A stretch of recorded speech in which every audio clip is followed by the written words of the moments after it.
One of the biggest political upsets in the entire country in November was the victory of Maria Salazar, who beat Democrat Donna Shalala, and Congressman Salazar's swearing in was delayed by her case of COVID-19. She is sworn in. Her first votes were against impeaching Donald Trump and for consequences for her House colleague Marjory Taylor Greene, who had supported conspiracy theories and political violence and also called the murders at Douglas High, among others, a hoax. The Congresswoman joins us now live from her office in Little Havana for the first time since election. Congratulations and hello. Good morning.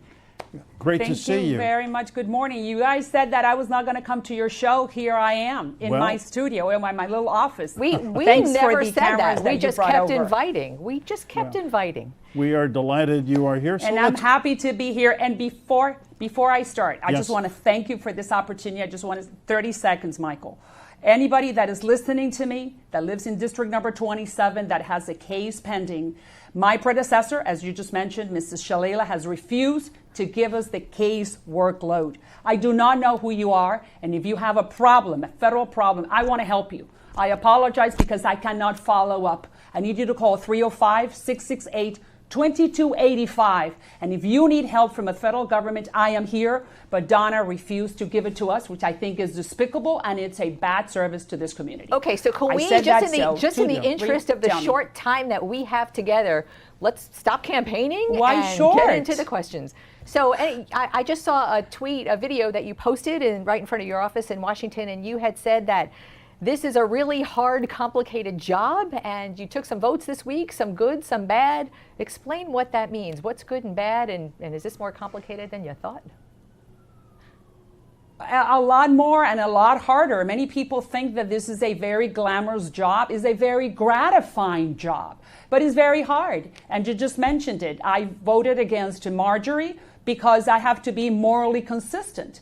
If I have denounced Ilhan Omar repeatedly because of her anti-Semitic smears against our Miami Beach Jewish community, I had to be consistent. You know, Marjory has said very awful things about 9/11, Parkland massacre, my Jewish community. She accused a Jewish family of starting the California wildfires. That is unacceptable. So if it's good for Ilhan, it's good for Marjory. Okay. And that because I have moral rectitude, I think the Miami Herald editorial article today denouncing our vote is despicable too. They're questioning my moral fortitude. I just said it. If it's good for Ilhan, it's good for Marjory. Everybody has to be held to the same standard. Yeah, well, Congresswoman, I read the Miami Herald editorial today. I didn't read it as denouncing you and Mario Diaz-Balart, Carlos Jimenez. All of you voted against Marjory Taylor Greene. I think what it was saying was, what was your motivation? Was it the proximity to the massacre, the shootings at Marjory Stoneman Douglas High? Michael, if I'm telling you, you have to be consistent with your morality. If Ilhan Omar has repeatedly smeared our Jewish community, then Marjorie is doing the same thing. So then why is the Miami Herald questioning why we voted? 11 out of 215 members. Yeah, Congresswoman, let's not bring Ilhan Omar into it. That's sort of just for another day. Let's sort of stick to what we're talking about. Okay. And I think the next question then becomes, if she is a reprehensible member of Congress, why should she be a member of Congress? Would you vote to expel her? Because the Georgia voters elected her. And she is there because we have to respect what the Georgia voters in her district decided.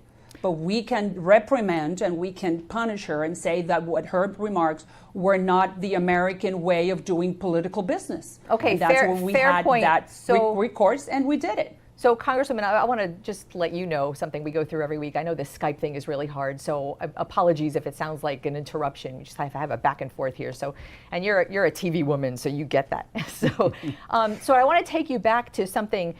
To your point, holding people to the same standard is the valid thing to do. So explain why your vote against the second impeachment of Donald Trump would not have been, why is an impeachment holding him for his words to the same standard? How do you explain that? Have you heard President Biden talking about impeachment? Have you heard him?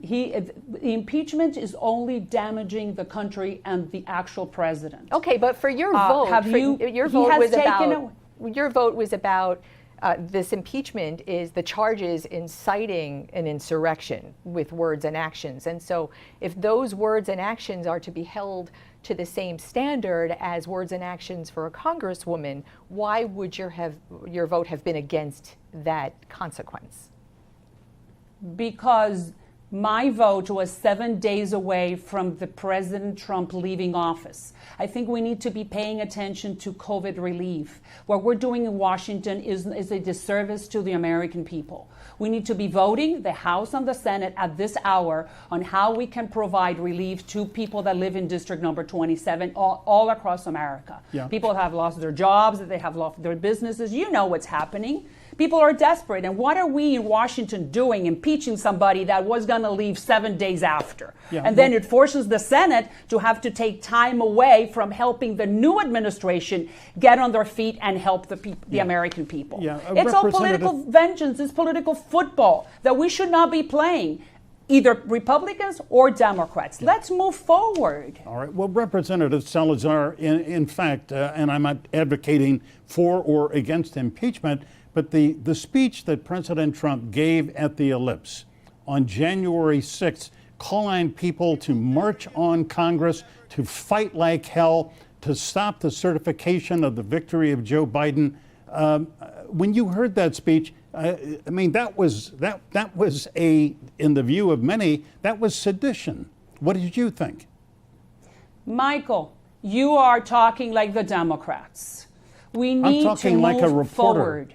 Trump is over. Trump is over. He's gone. He's a private citizen. The guys who are listening to you want COVID relief. He left. Now we are dealing with a new administration. The people in America want to get COVID relief. They want to get vaccinated. They want to open their shops and they want to go back to their lives. Okay, so let's talk about that is what we in Congress, Republicans and Democrats, need to do. Let's talk about COVID relief. Why do you insist on talking about the president who left? Let's talk to COVID relief. Yes, tomorrow I'm just going to give you. Tomorrow I'm going to be presenting with a colleague from the Democratic Party from the state of Virginia. We're going to be presenting an amendment to the COVID relief bill that gives money, PPP money, to a group of people that were forgotten in the first package. Who's that? Breweries and wineries. People that are also providing restaurant services. The bureaucrats forgot that those people existed. Okay, so I'm working bipartisanly with another colleague from Virginia, as I said, to provide PPP money to those people. That is what we have to be talking about. Okay. How can we get vaccinated thousands and millions of Americans so they can go back to work? So that's what I think Washington should be doing at the House and at the Senate level. Got it. Your energy is amazing, but we just have this much time, so we got to go back and forth here. So the COVID relief votes first were to speed the process. It's process work, but the votes were along bipartisan lines for the Biden plan to speed that process through to get $1.9 trillion of relief of all kinds. Through, which you voted against speeding through the process. So explain, if you would, what was your issue with that speed to get the relief out faster? Those were procedural votes. What we have to concentrate right now is on the final budget to make sure that people get $1,400 or $1,200, whatever it is. Do you support that, the $1,400? So people can get money. You support the number money of 1,400? In their pockets right now. That's what we have to concentrate on, and that is speeding through the House. We need to see what's the final package that is coming from the Senate. We're going to review it, but I repeat, I am on top of it already. I'm working with the other side, with the Democrats, so I can bring money to 27. Yeah. That is what we have to be concentrating on.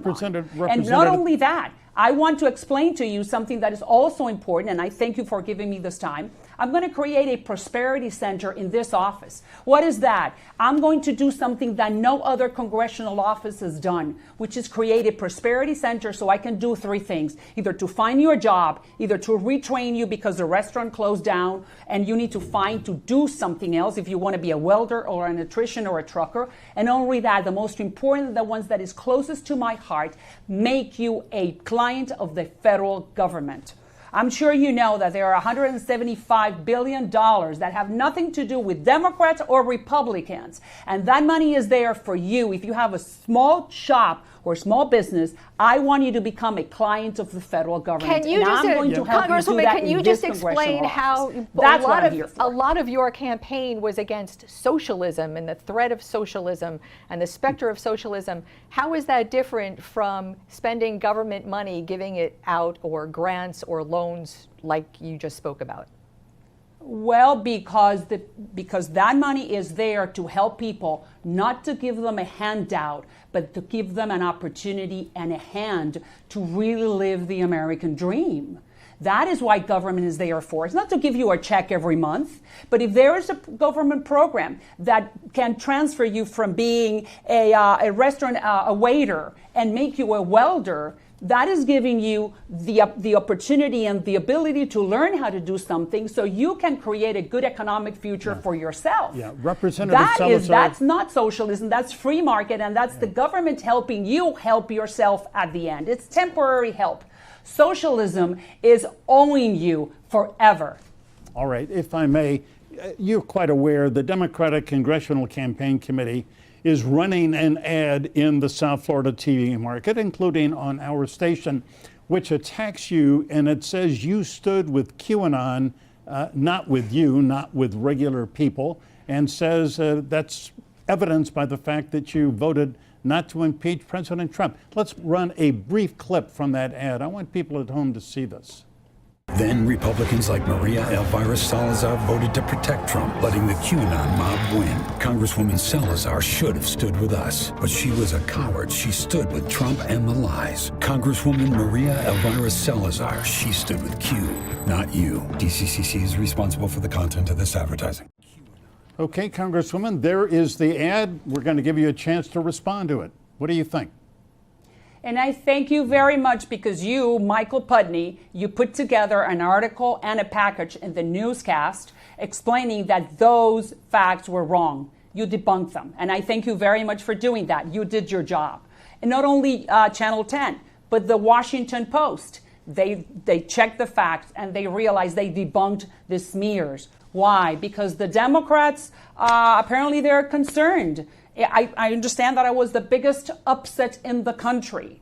And I am grateful for the Democrats and the Republicans and the independents that voted for me. Now I'm your Congresswoman, and I'm laser focused in working. As I explained to you, I'm presenting this bipartisan bill tomorrow. I'm sorry that... Yeah, we regularly do the fact checks on political ads. I was glad to do that report on Friday. But what about QAnon? What is your opinion of QAnon? I don't know. I have no idea what that is. You know, to be honest, I have never spent any time in figuring out conspiracy theories. Time is the limited resource, and we got to spend the time in doing a good job. Congresswoman, as long as we're talking in 2 years, you have absolutely. In 2 years, people will decide. You have absolutely never supported QAnon that we have seen. Yeah. But a couple of your constituents actually emailed me some concerns about somebody that you do support and have been seen with, have paid, do support a lot, Alex Otaola, who is I guess they call him a Cuban influencer, but who has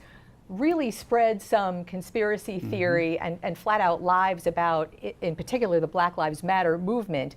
You are a big supporter of his, and we've heard from some of your constituents who are concerned about that. Can you allay those concerns? Listen, I don't know everything that Otaola supports. I do know that he is somebody that supports freedom and that wants democracy for Cuba. We align ourselves on that. He has denounced the Cuban regime like you guys have, and we want freedom for the Cuban people because they are not any different from anybody else in the continent. So I'm not sure what Alex has done or has expressed other opinions about other topics, but we do align when it comes to fighting socialism coming into this country and wanting freedom for the Cuban people and to liberate themselves from the Castro regime. Right. That's why I know about Otaola. I think he is an extremely important influencer within the Cuban community. I cannot speak for other positions he has taken about other topics. Maria but Salazar? I do commend you for doing this thing about what the Democratic Party is doing right now, is trying to denounce and trying to smear me. But I just started the job. Then why don't you give me a year and a half, and then after that you can judge my performance. Everybody wants to give everyone else a chance. That is a great way to end this segment. And Congresswoman, we really appreciate your time. We appreciate you being with us, and we absolutely hope you'll come again as often as we invite you. If you invite me, I'll be up. I can come anytime. I thank you very much because this is the way we can communicate with people in 27. That's right. Good to see you. Bye. Bye. All right. Thank you very much.